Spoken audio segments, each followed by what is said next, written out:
Okay, I'm ready for y'all. Hello, I smell that fragrant. I'm having a whole big, get your hug down. Thank you. I just burned 2 incense.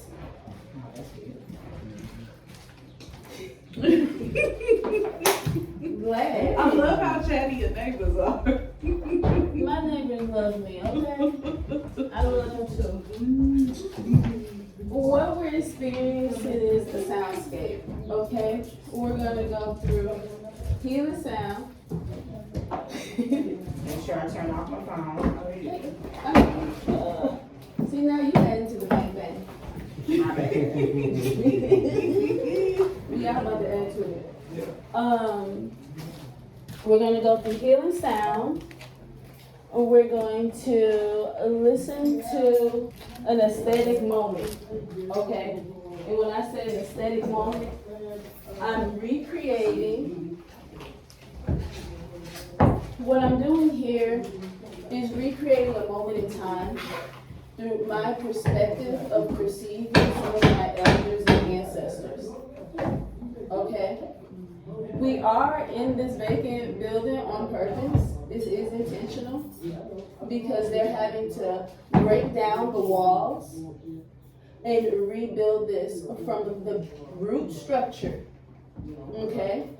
In the same way that we're doing with our people's intentions, whether they're living or unliving. Didn't know it was gonna be this much of the aesthetic, but that might change. So the first thing we wanna do is I'm gonna run y'all through what's happening so there's no confusion. We're going to have a moment of silence to ground ourselves. And then I will play some of the instruments here. I will play y'all some 45s. We're going through my family practice interviews, and then there'll be more sound. Okay? And I just really appreciate you all for being here. So let's begin. Let's start with our moment of silence.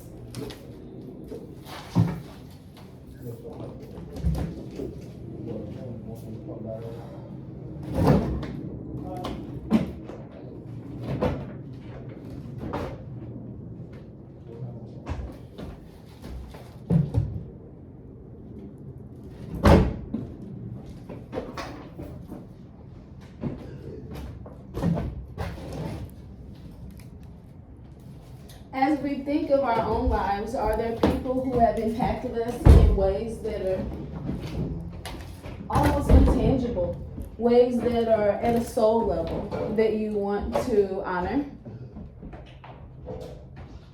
Anyone? Yeah. Yeah. Who is it? Dr. William Harrison. Dr. William Harrison. Thank you for your service. Anyone else? No? Yes? I know Dorothy. Dorothy. Grandmother Dorothy. Wonderful. Thank you for your service. For me, it's going to be some of the folks that you hear today. Okay?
one of the most wonderful things is the record player and the additional sound that we receive just by making the thing play. And this is a collection of 45s that was gifted to me by Ellen, but it was something that was a staple item in our home growing up. So I have a strong memory of them getting the 45s out to play and reminisce as a child. And I have strong memory of them going back into themselves in a way that I didn't know them as a child. And so the first one we're gonna play is Changes by Johnny Taylor. And you'll have to excuse me.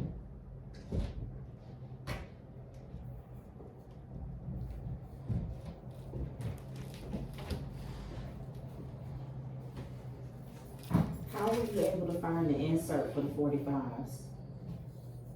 Hold on 1 second.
It's I Had a Dream.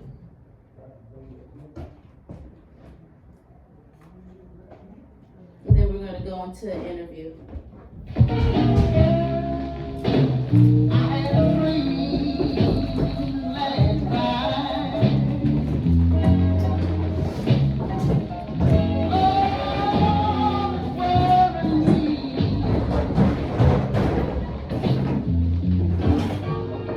I've been the only woman that I've ever had. Don't you know she turned her back on me?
See, I've never had to play.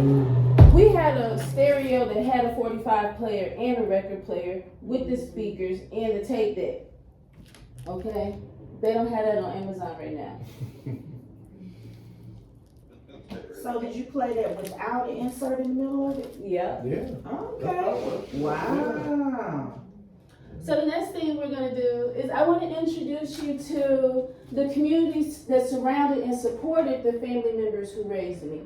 In my household, there was Ethel, who worked a full-time job. She was a housekeeper. One time for a period of my childhood being the housekeeper for the Pulitzers. Okay. Later on in my career, I was told not to let anybody know because of their own family issues. And it would be better for my career to keep those parts silent.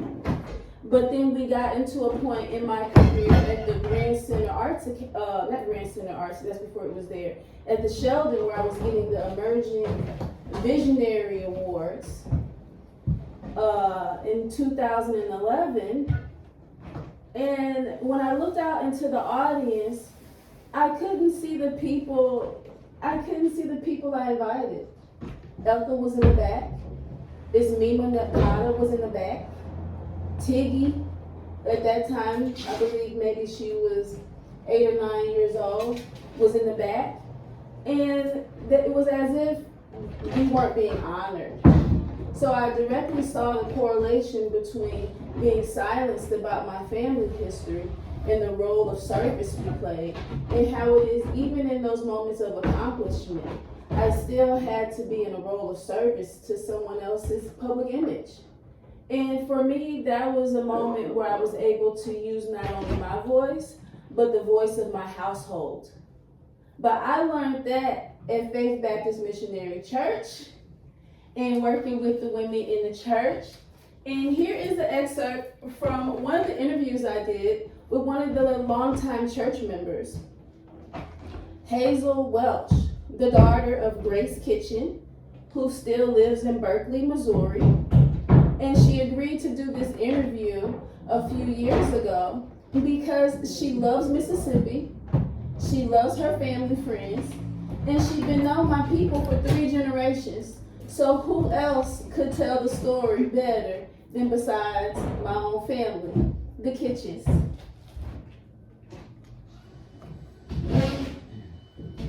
Hey, tell me your name. My name is Hazel Jean Kitchen Welch. Where are you from? Well, I was born in Minnesota City, Mississippi, but my family moved, I guess, north to Clarksdale, Mississippi. So most of my memories is from Clarksdale, Mississippi. I forgot to ask, do I have permission to record you? Yes, you have my permission. Wonderful. So we're in St. Louis right now, and I'm very much interested about how you got here. How was it, but before we get there, how was it as a child being in Mississippi? Oh, well, as a child being in Mississippi, great. I still have friends from Mississippi that I met when I was 5 years old.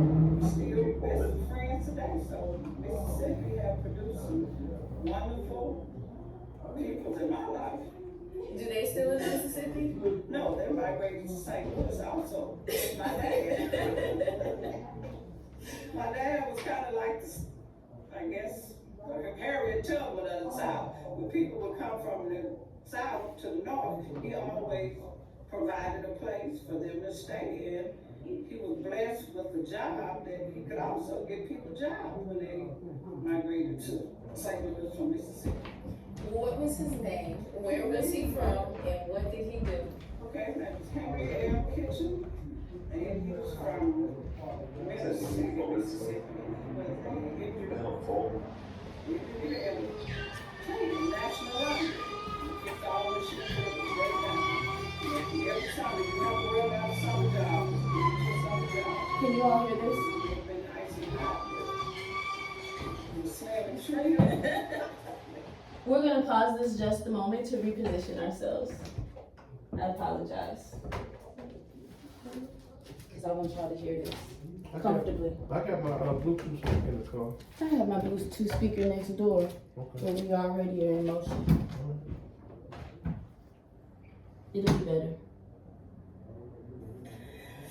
So when he moved to St. Louis, what part of St. Louis did he move to? Okay, well, when we moved to St. Louis, from Mississippi, we moved to, as known today, was the Central West End, which was the Bolivar, Kingsbury, McPherson, which was an up-and-coming neighborhood for black people migrating from downtown out west. Wonderful, wonderful. So back to your childhood, what are your fondest memories? What do you remember that you want to share? My fondest memory was one Christmas morning, my dad made a swing. It was two swings, sliding board, all together. My dad was a big carpenter. And when we woke up Christmas morning, we looked out in the front yard and we had a swing set. And I remember that forever. Then my worst memory of being in Mississippi is when I broke all the Christmas cakes at my aunt's house because I was taller than my cousin. I was gonna reach on the shelf and get the cake he wanted, and about 15 cakes and pies come tumbling down. Oh. So that was the worst memory I have in Mississippi. I still get teased about that today, and that's been over. I left St. Louis. I'm gonna tell my age, but say, that's been over 50-some years ago. My cousin still teasing me about when I broke all the Christmas cakes and pies. And it wasn't my house, it was at my aunt's house that I broke all the cakes and pies. So did they rebake them or what happened? No, it was Christmas Day, so. No, we have a picture. I wasn't at my house, I was at the family dinner, and I went on the shelf, and the shelf tumbled down. And then people made 3-layer cakes, one box cake, homemade. But my aunt wasn't upset, she just knew I was trying to help. Have my children get the cake out the top shelf. Well, what was your school like? School? Well, school was kind of, I first remember when I started out, it was like one big room, and I think, it was like maybe 2 grades was in, maybe the kindergarten, first and second grade, and then a couple grades was in each classroom, because I only remember at this one school was 2 teachers. So I guess the school went to the 6th grade. We had Miss Mason. I remember one, Miss Mason. I remember Miss Blade and Miss Mason. They were the teachers.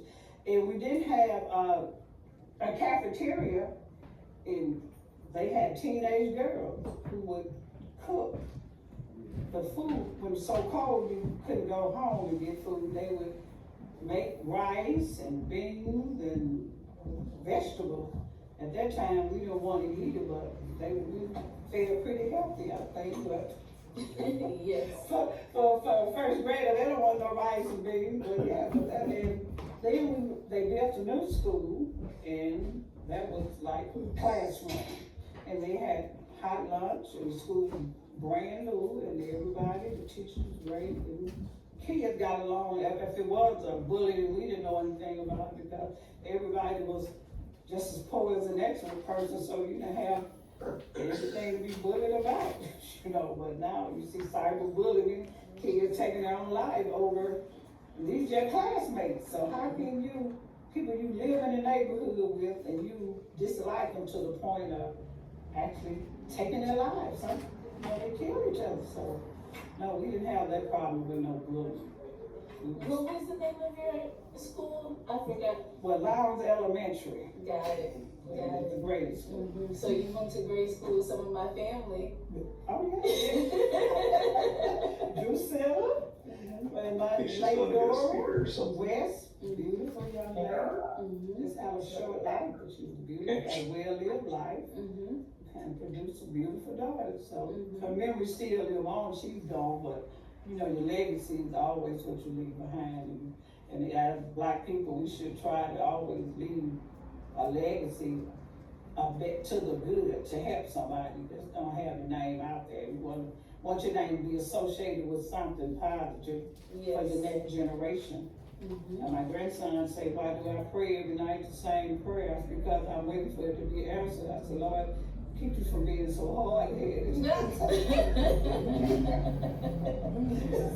So that's gonna be his legacy. So my grandma prayed for me every night to not be so hard-headed. And I prayed prayer so he would know about memory. Dear God, he could start the prayer out for me. I said, that's a good thing.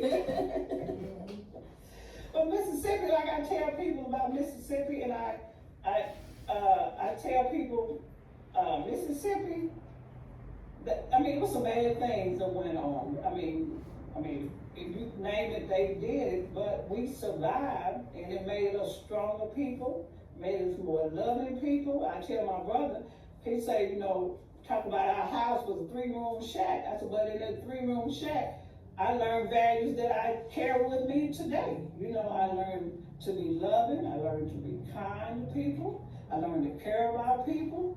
And that's what my family, my mother, we was a family that, Ethel family, they had food that we shared. Like nobody, you can see no 300-pound people because if you had food, you shared it with your neighbors. Now we got 600-pound people. Because they're not sharing.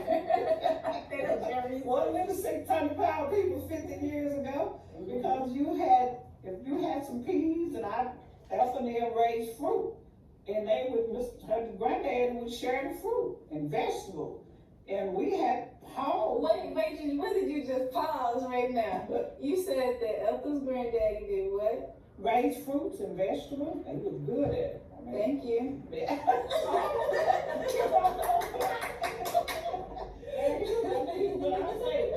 And not only vegetable flowers. That's what I do. The blood. People don't know blood is a serious problem. It's a serious thing in our body. The blood. And Mr. Booker Haynes could be That's the only thing I knew. I didn't know about the fruits, flowers. I didn't know about the fruits and flowers. I thought I was being authentic. Mr. Booker had the best watermelon patch in the whole neighborhood. Y'all heard that, didn't you? Get in there, cook it up, Mr. Booker. You wouldn't know how Pop all night go cook. Mr. Booker brought it in with all the fruits and vegetables. Mr. Booker had cows. Did y'all have cows? Okay. We don't have any cows, but they have, some people have chicken. And my granddad had chicken. My dad's dad was a blacksmith. They was actually had a blacksmith shop. That's what he did. What's his name? Henry Kitchen Sr. Okay. My dad, Henry Kitchen.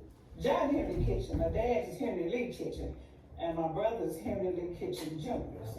Wonderful. Oh, yeah. So, what do you do? What have you done? What are the accomplishments that you love the most since you moved from a little girl to Mississippi to St. Louis?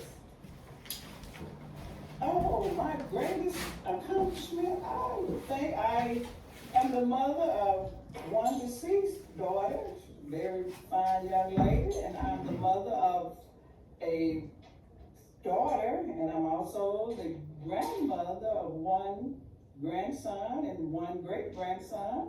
And to my greatest accomplishment, I have almost 50 years in a marriage to one man. I think that's in this day in society, because I was at the man interviewed me at a wedding one day, and he was saying, and I told my cousin, hang in there, you can do 45 years, if I can do it, you can do it. And the man actually came back to me, he said, Miss, are you serious that you've been married 45 years? I said, yes, sir. He said, because some of these people, I'm taking these pictures, when I get the pictures back, they're already divorced. So that's a great accomplishment, and I think being a loyal and faithful friend, I would say I would consider myself a loyal and faithful friend to my friends, and a good neighbor, a good person. Yes. And God-fearing. Yes. I would say that was a great accomplishment. What church do you go to? Oh, okay. My dad was the organizer and founder of the Faith Baptist Church of Berkeley, 6019 Helen, and I am a member there. I've seen changes. People come, I've seen people go, but I said, you're gonna find the same thing. A young man told me, you're gonna find the same thing. You go to the church where you like the people, they like you, you're hearing the word of God, stay there. So that's been my motto, and I've been there we celebrated 46 years in February. Wonderful. And what is your favorite thing about St. Louis? My favorite thing when I first migrated to St. Louis was I like to walk. I like walking. It wasn't dangerous. You know, we would walk from McPherson to Forest Park any day. I may say, come on, you all, let's go to the zoo. And we would just strike out walking. And we didn't have no fear of going places. Leave there, stop by and get us ice cream and walk on back home. So so many different people you meet. And I like the St. Louis Cardinals. I'm not up on my Cardinals like I used to. I'm got kind of old. I can't keep up with all the different names. They don't stay with the team long. But Bob Gibson, and Ozzie Smith, and all the old players. Some of the old Bob Gibson and Lou Brock. They died out last year, but they still have great memories of St. Louis. I'm sure St. Louis still loves them. So yeah, my dad loved here. So it was, and then when you didn't have, you kind of did what the family say do. Now everybody got their own mind, which is good things and bad things. Sometimes you need somebody to steer and direct you in the way you should go. So yeah, but I am happy to do this interview. And You have one last thing, which is a special message about voting. Did you want to share? oh yes, I love to vote. I get on my family about voting because I tell you, voting is the way you can't do anything if you don't. You can't even say what you don't like if you don't go to the poll to vote.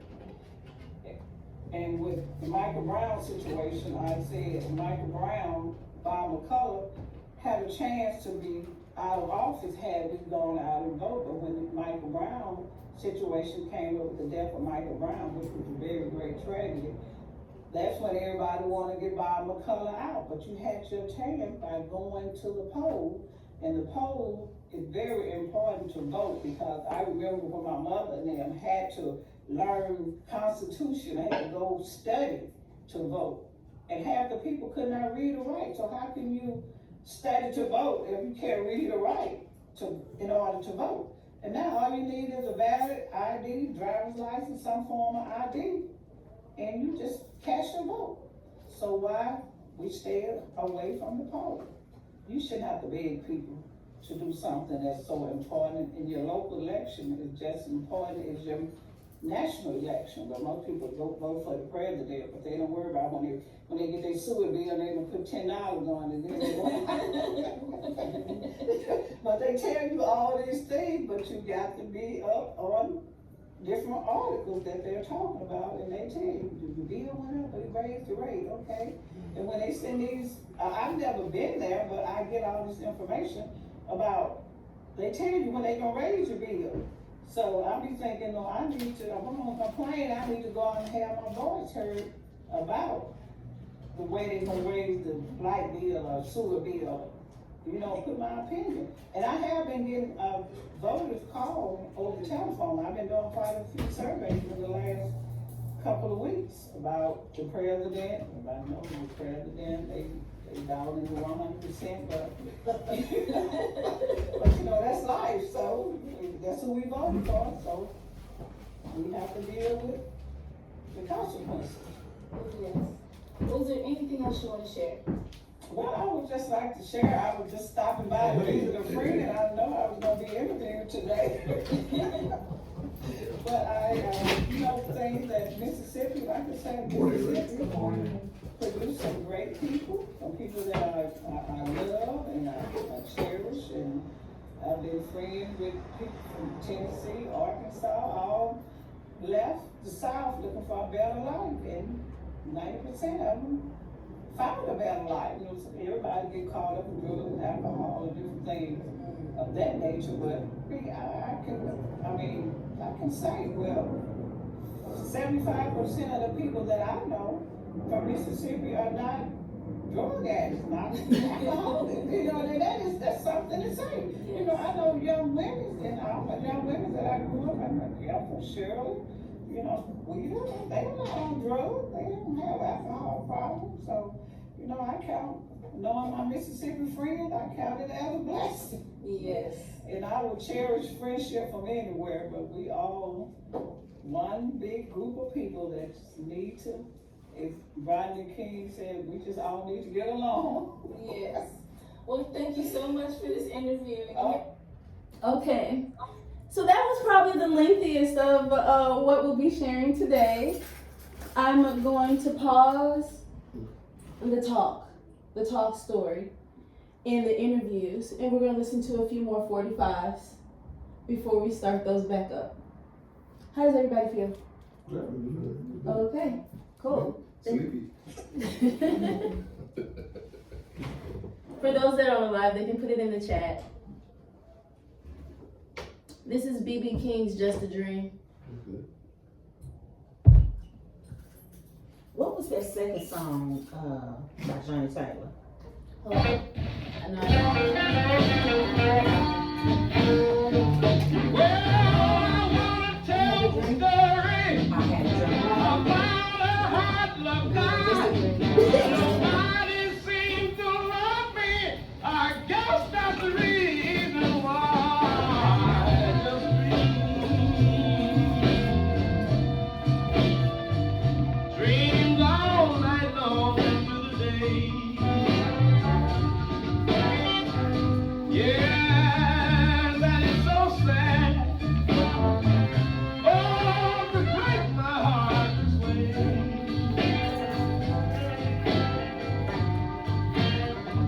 Yeah, I'm not handsome or romantic. I don't have wavy hair. Won't you girls please have mercy? The way you treat me ain't fair. Why? Does bad luck follow me? Oh, dream. Seems that's all that's left for me.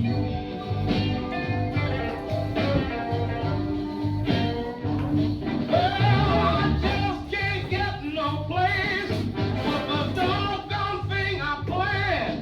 Every girl I turn my luck on belongs to some other man. Why? Where is the one I'm dreaming of?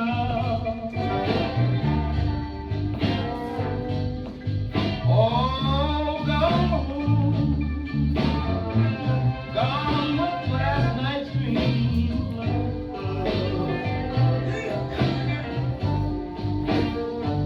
Yeah, last night I was late sleeping.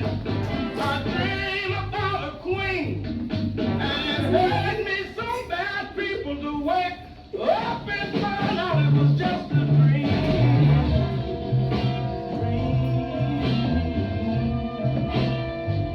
Dream is all I can do. Oh, I'm so tired dreaming dreams. Dreams that won't come true.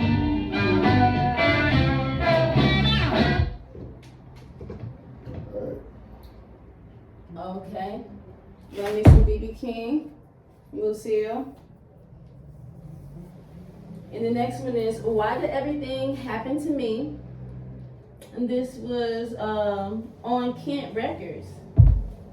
And for those folks who did not either log in or come in when I first made the first introduction rundown, we're going through Healing Sound, my family's 45 collection, and interviews from my story project. In my migration story project, I interview myself. Hello. I interview my family. I interviewed the community that supported my family. Then I interviewed my family now.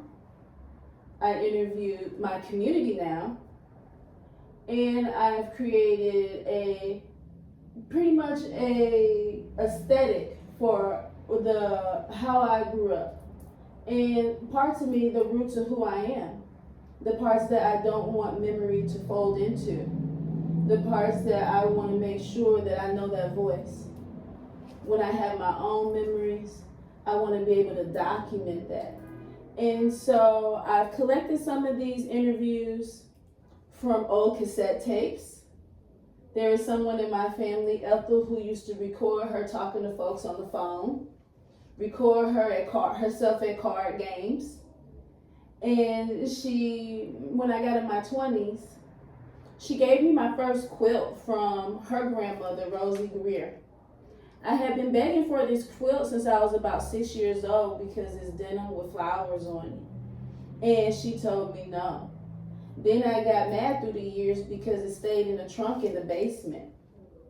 And I'm like, this quilt it's one of those quilts when you put it on, it's cool to your skin, even though it's supposed to keep you warm. So I'm like, why is she not gonna give me this quilt? She ain't even using it.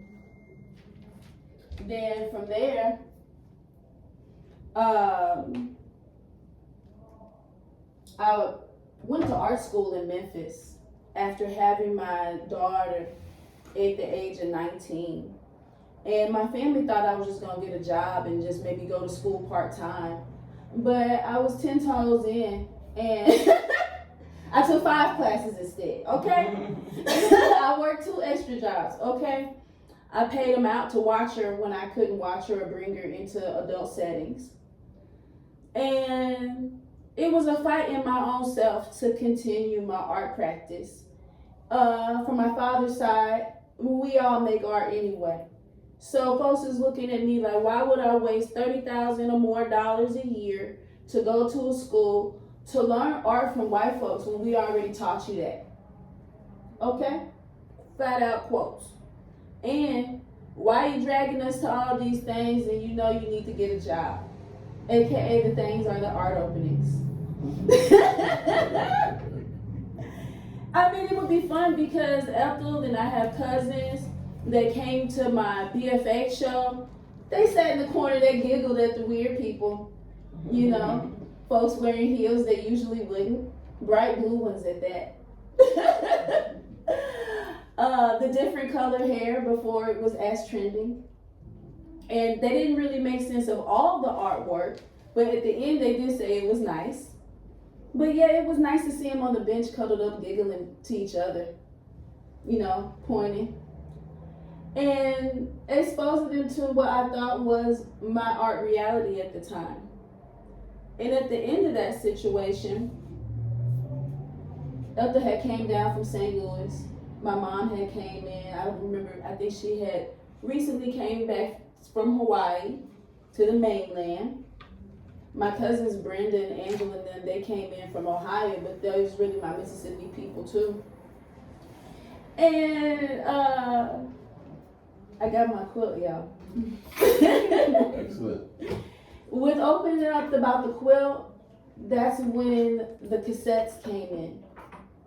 So as a part of my practice over the past year, I've been digitizing the cassette recordings that Ethel gifted me, okay? From the cassette recordings, I then turned them into a portion of a first of a series of record albums that are coming out that eventually we'll get through the soundscape journey. Okay? So I'm playing some 145s and then we'll get back into it.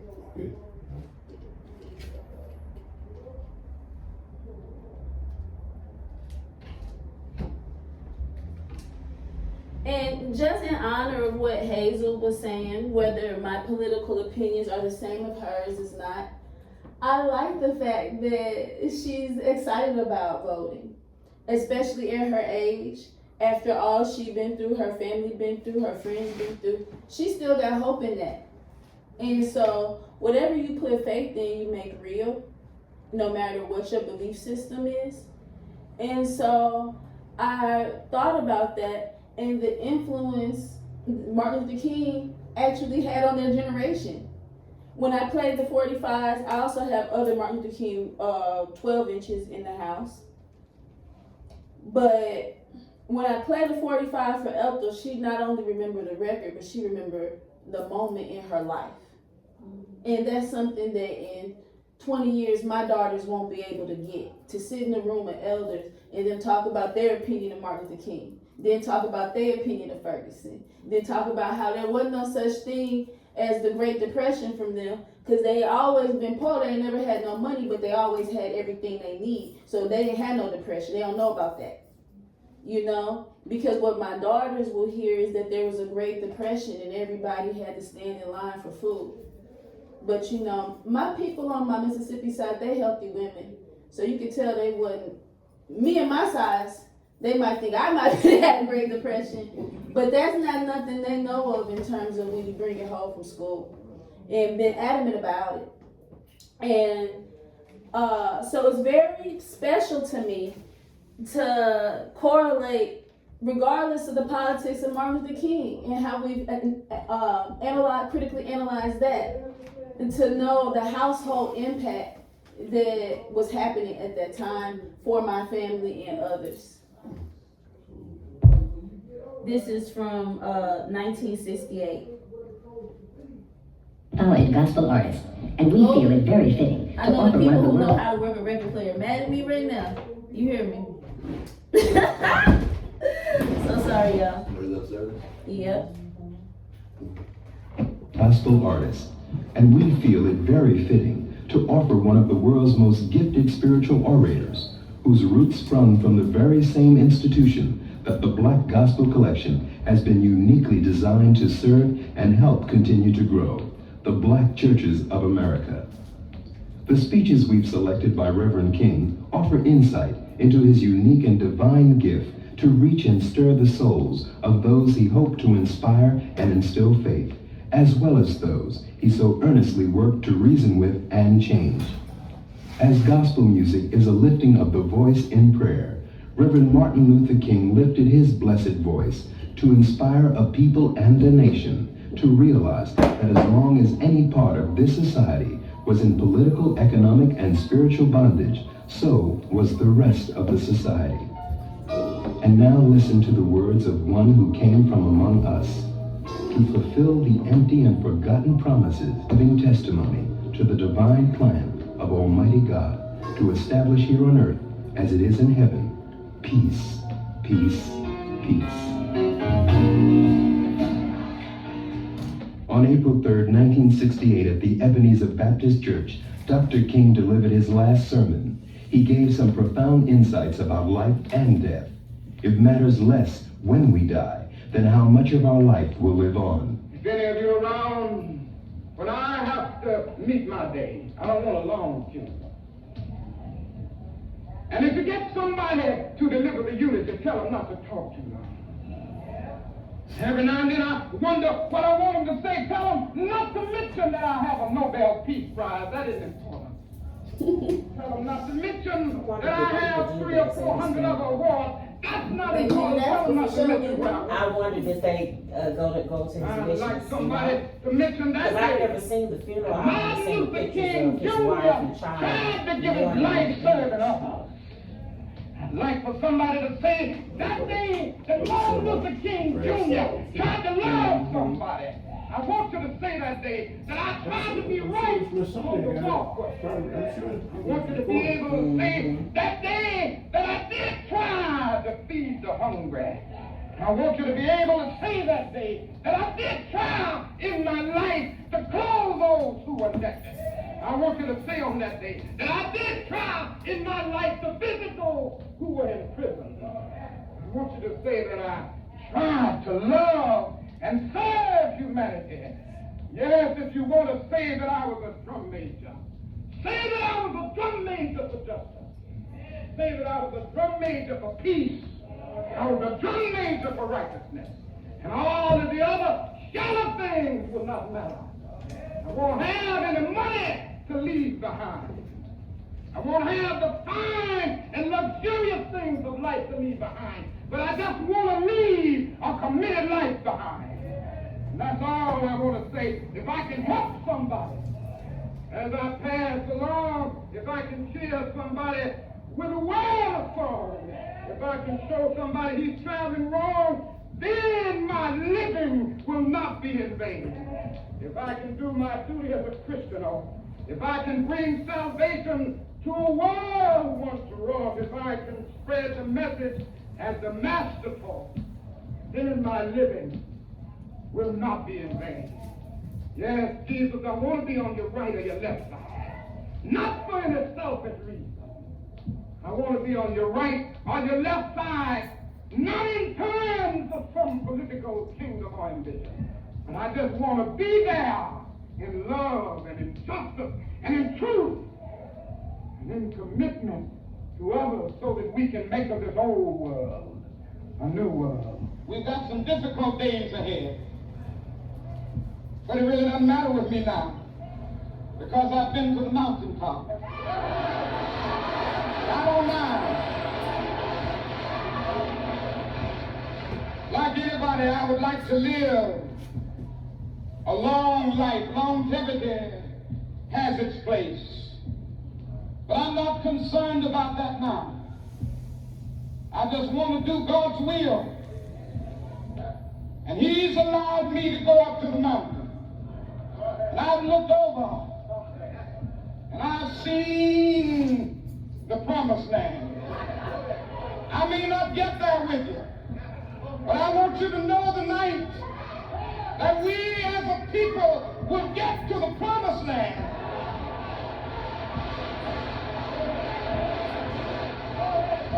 So I'm happy tonight. I'm not worried about anything. I'm not fearing any man. Mine eyes have seen the glory of the coming of the Lord. Sorry, y'all. Okay, so y'all know that was I Have a Dream and the mountaintop speech. Let's mix it up and play just a little bit of sound that is not voice again. Let me see if I can find it.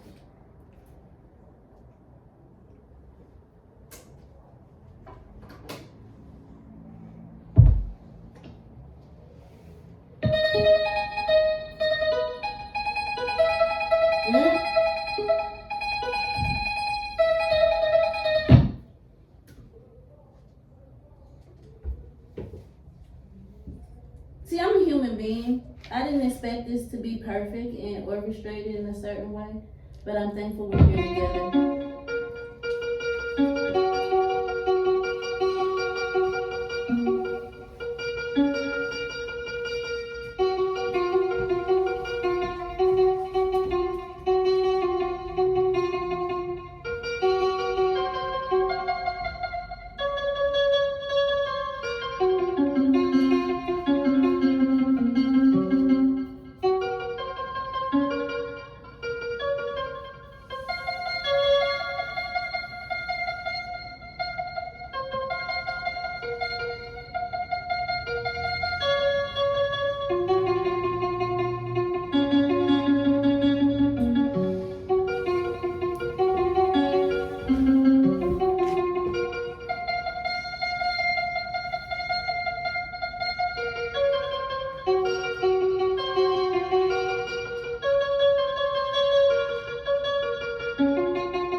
That's something I made after visiting the Schomburg earlier this year.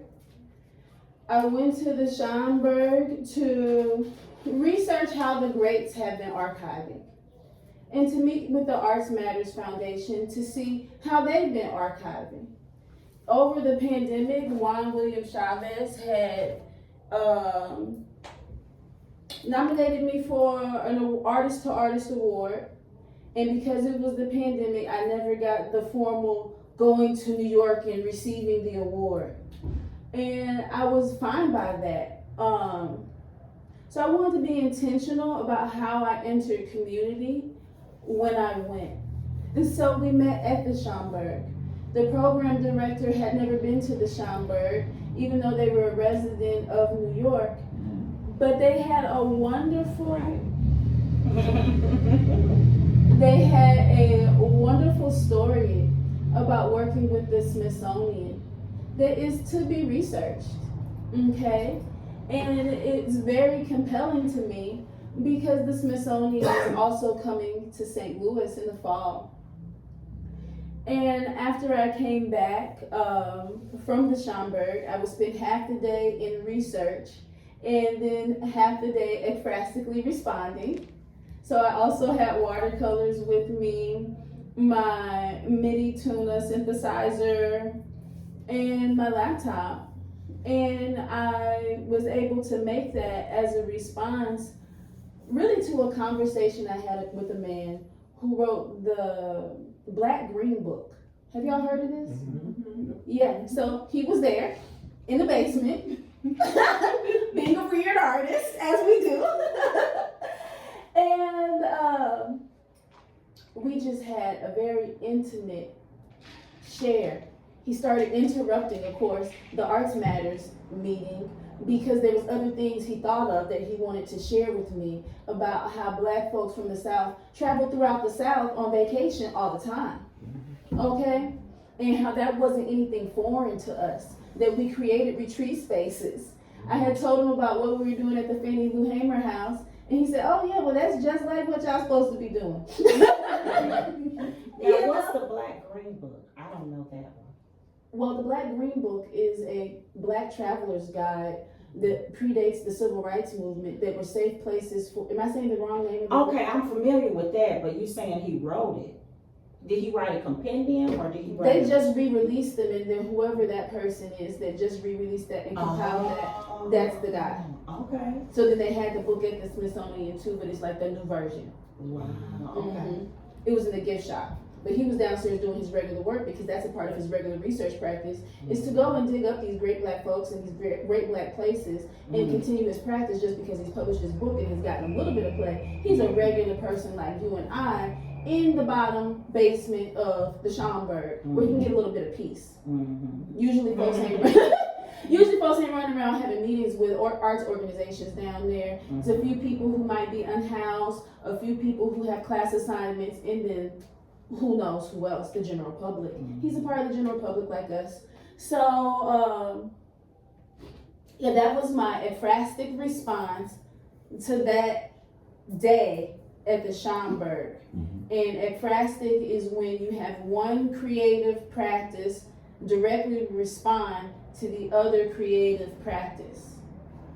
That's what ekphrastic means. And usually they're cross-medium. So like a dancer would create a dance based off of a poem or sound based off of a poem. We've all done this. So anyway, just wanted to break it up before we get into more interviews. But I did want y'all to start to meet some of my people, since you heard so much great things about them from Hazel and I. Let me see which interview. Give me one moment. And then as I pull this up, I also have interviewed folks of prominence throughout St. Louis, like Gwen Moore, who helped set a context for us with urban planning and the migrations. And others, musicians and the likes. I'm just trying to kind of decide which interview, because I don't think we want to do another 17-minute interview with just voice.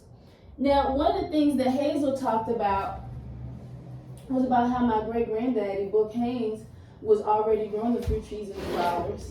And some of you all have been on the journey with me as I've discovered those talents within myself. And that interview came after I already ran around and planted all these trees. Hello. And started clipping the front yard garden for floral arrangements to sell. So I just want to thank y'all for being a witness to my own public progress as I get deeper into my own self through self-discovery and clearly communing with who I am through my ancestry. And these are the gifts that are coming out. One of my great granddaddy's favorite trees is the persimmon. And so then we have Mary, who raised me, who we'll hear from in a moment. But to mix it up and go through time, we're going to talk to Drusilla, or listen to Drusilla talk about the persimmon, because she had a different experience with her mother and father than my great auntie and my granddaddy would because of the age gap. Just like how my children are almost 13 years apart, they got children with 20-some year age gaps. So they didn't get the same parents, even though they came from the same stock. And let's hear Drusilla talk about the persimmon tree, which I grow on site here in North St. Louis. Okay, let's go. When you eat the seed out of persimmon, there's a seed, inside the seed, there is a picture of a fork and a spoon, or some type of like a knife. So it might be all three, but it's a fork and a spoon. It's a cutlery set, basically. You get any, when you then you go find your persimmon, find you one, and you can eat in the seed. No, I don't eat seed. Can you open the seed up? You can bite it open. What I can do, I can bite it open with my back teeth. Just bite it open, it'll pop open. And then you open up, this. You see the picture of a fork, spoon, and a knife. It's made out of, it's white. You know, like it's there like a little meat part inside, you know. And so it's the shape of a fork and a spoon, or a fork and a knife, or something, but it's a color. So that's one quick, you heard she said real fast at the beginning. She already know how I am. She kind of like me too, you know what I'm saying? We got a lot going on. And as y'all can tell, in the interviews we listened to thus far, there's children in the background. There's things going on. There's elders in the room. Elder that had 3 strokes, 3 heart attacks, she there too, okay? In all of this. And so a part of the story is including our loved ones, even if they ain't talking about what we talking about, you know? And I like the background noise. I like how she addressed Ethel without addressing Ethel, you know? It teaches me how to keep it moving. It teaches me how I might have habits I want to work on.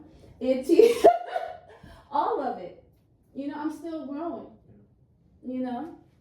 And so this could have easily been a moment after church 100 years ago, and maybe some of our relatives knew each other. You see? And that's why it's important for me to share these sounds with y'all. So what we gonna listen to now? I'm looking for Mary, I'm looking for Ethel. There's some intimate things on this record that I really want to share with y'all. Let's see if I get it right.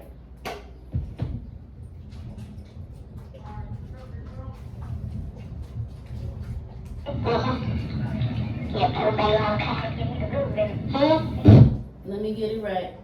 And then also let me give y'all context. What we're getting into is some of those cassette tapes at important or critical moments in our family history that have been translated, digitized, and now put onto this vinyl record. The one we're starting at, I keep looking for Mary. Mary ain't ready to pop out on us yet, okay? But doing this in order, this sound that you're about to hear is from when I was a baby. I was maybe 2 years old. Ethel on the phone with one of my great aunties, and she's caregiving during the last days of her husband dying. And this is what the conversation sounded like, okay? Her husband's name was Donald Moore, the love of her life. He died when I was a toddler.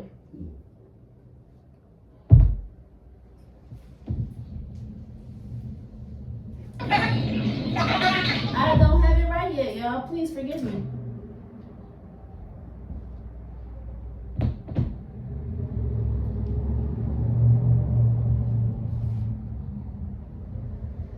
There we go. Yep, everything's okay. Giving you the blues, baby. Hmm? They giving you the blues already. Not really. You know, he, how do I want to say it? At first, you know, I narrowed down and he being sick. I guess he's aggravated, so I guess he has to have somebody take it out. I'll probably take it out on him more than. The kids coming out now? Mm-hmm. The kids I coming was out? out there one night. Okay. No, he ain't been back because I was out there. If he had, he'd still been there. Yeah, ma'am. Yeah, ma'am. Maybe take a business a little more regular. Yeah, probably. I guess they don't have no way to get out there. I don't have time, so I don't have time. I don't trip on that. Well, I'm been out there? I don't even know you in there. You don't? I told him. At least he called him twice last night. I just told him to sleep. Me all up sleep. Yeah.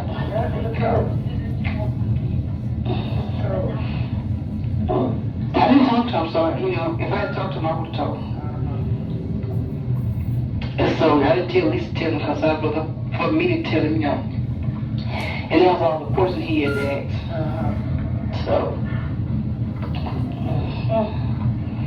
I took him Dale and I did yesterday to see him. Oh, you did? What, Dale on the meeting now? I dropped off after taking Lisa to the bus station. She was running back, hi, Dad. Hi, Dad. She just mouthed no.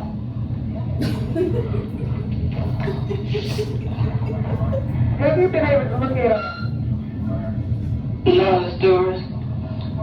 The day the first time I really sit down and looked at them, usually I'd be leaving the hospital and they come on going somewhere. No, I want to ask you about something else. I want to ask you about my plan. You ever been looking at that? I looked at it last night. You know a baby is alive. You think you're going to get him back? What y'all gonna ever get him back? What Karen's husband? Because you see how he was looking at her? Did you see it last night? Karen's husband, Karen Faraday husband. You know that Karen, but Karen and him, how was there? And he told Karen, let's go. I didn't see that part. They went to the hospital still, and she asked her, did you see? She went to talk about the doctor, and yeah, we saw the doctor, and he told her that you're going to be hallucinating, you know, but everything going to be all right. I didn't see that. And when she told Karen to go in on with her Thanksgiving dinner, okay, she was, her husband was looking at her, and she was looking at her, she had that real look, you know, that look in her face, and he was looking at her, you know, he was looking at her like, you know, I know it's something wrong, you know, but you'll tell me, you know, he gonna help her to get her babies back. But then on the survey, you really, you know, it's not, you go out of it. On the survey, cute. For next week, she more out of it, you know, in there what they show. What you mean out of it? You know, I don't know, it just seemed like she wasn't doing that, you know. She gonna do some backup, see, she saw her baby. That doctor, he sure doesn't look like it. And why would she go to that doctor anyway? I don't know nothing about it. He gave her something to make the pain come out. I know it. They thought it was... And Abby can't get in touch with the man. Abby didn't know nothing about it, though. He didn't know he did that until that doctor called. He don't know what to do. But her ass gonna be in for it. I mean, I think that her mama supposed to tell him, man. What? Her mama supposed to tell what you call about the babies, I think. Who? What's the name? Mama gonna tell? Tell, what's the name? Tell Abby's husband. What's his name? The baby's father. I think she's supposed to tell him about the baby.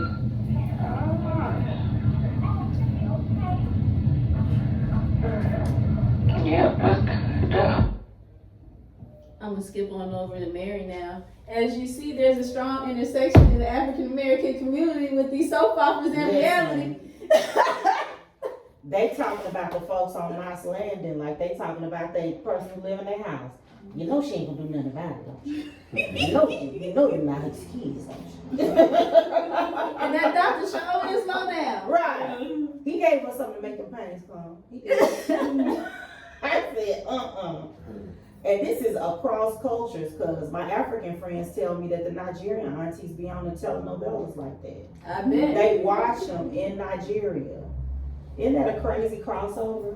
Drama. The drama we bring in our lives.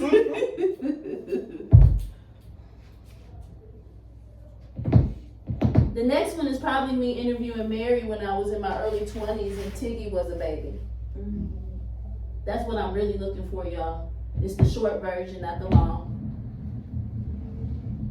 I love the idea of having this on vinyl. You know I'm doing that. So I'm getting myself together. I'm not gonna listen to gospel right now, though. Let's see if I can find it. So sorry. Go back to the time. This was in cotton picking time. I put it back there. People always pick cotton, and it was the cotton field was full of a lot of leaves on the stalk, you know. And I don't know what it was. We call it grasshopper, but it was loads. There's a whole road come through that place where we were. And went through the fields, all of the fields, everybody around there went through the fields and eat all the leaves off of cotton dogs. So that makes it die, you know.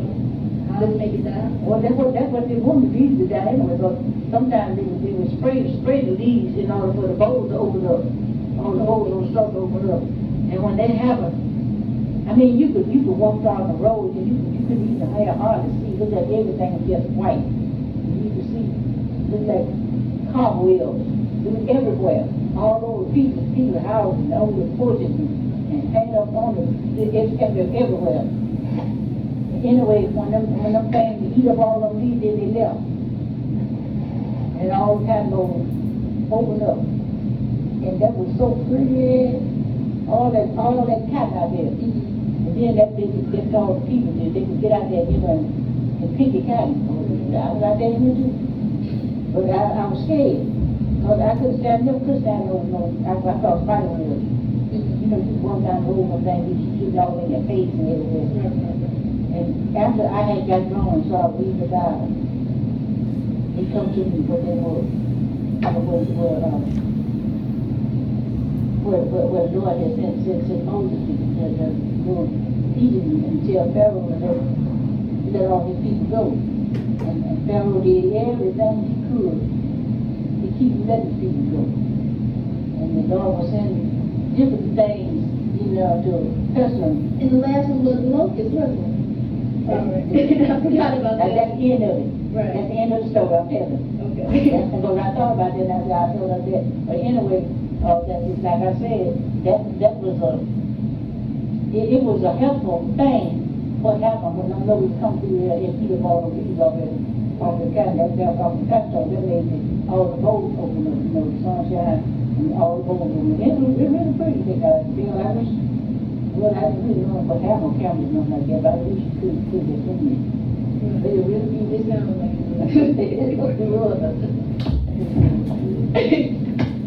I understand how we support a person. I was there about, you know, we stay on board about time we get over here training and stuff. It is now, you know, they go inside the party. Because things will go, you know, during that time, things close, you know, like. It's still the same way now. They close the close one? No, they don't, because at one time it was like 3 is the curfew for Missouri. 3 o'clock, you know, like that. Right, but Illinois don't have no, they still all night long. Right. They are sleep looking, so right back up. You know, so that's how it is now. Right, that's how it is now. Like, but only what things when it's bad then is good now. You know, you go there and make a step on somebody hurt, don't like you do. But now you step on somebody to cheat out, so probably now what absolutely in the clubs, just like little Johnson and stuff. You come in at daylight, you know, they do look at it again. You know, that's not your fault, right? Look, you know, then she always gonna call. She always want to call Chicago and tell them. Chiggy, what's this? Camera? It's a camera? It is not a camera. Who's that? What is it? It's a recorder. What's your name? Carter? A recorder. What's your name? Kiki. Miss Tiggy? Your name is Miss Tiggy? Oh, okay. Who's that? Uncle Mike? Who's in there?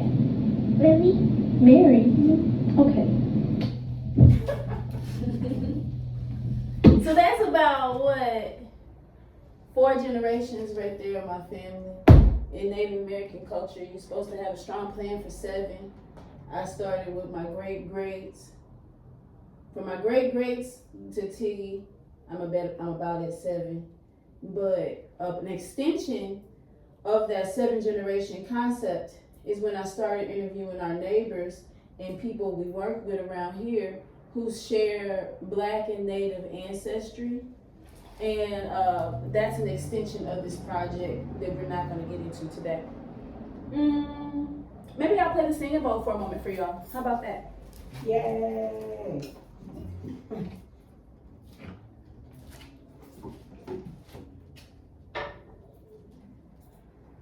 And then we'll go back into some 45s. Hey, eucalyptus in my singing bowl, y'all. What's going on?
I'm gonna go back to these 45s because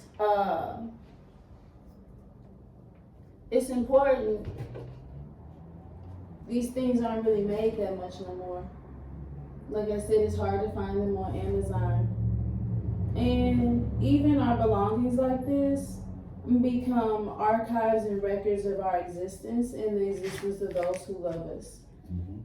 So even though I have a regular 12-inch record collection, having these 45s, in numerology, 4 or 5 is a 9, and 9 is the highest level of change.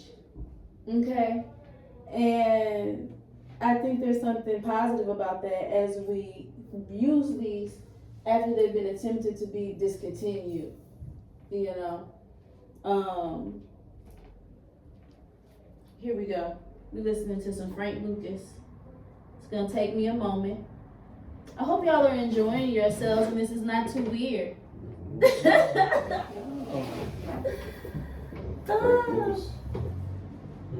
Isn't this the crowd that's here for the weird? Yeah, about pretty weird. Like, I wouldn't be here if it wasn't gonna be weird. I literally came for the weird. Monkey Johnson ball.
It's almost the end of the song anyway.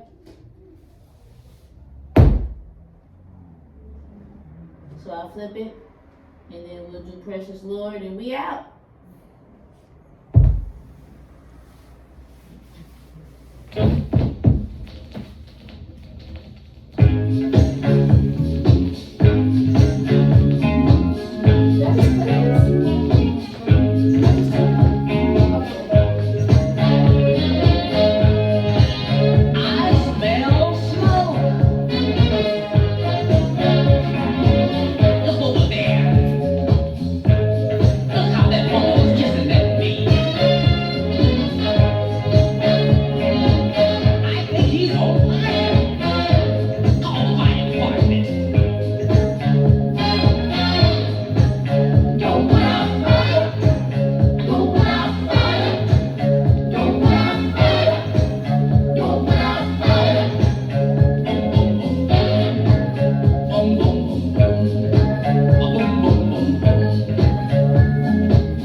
it to halt so fast, and that's how y'all hearing a little bit of a whoop-de-wop is because it don't have I don't know how to use the little holder thing. See what I'm saying? Oh, you have one? I think I got one. I just think I ain't had time to be really messing with it before y'all came. Oh, you gotta lay in there? Huh? You gotta lay in there? You turn it some way? I'm not sure.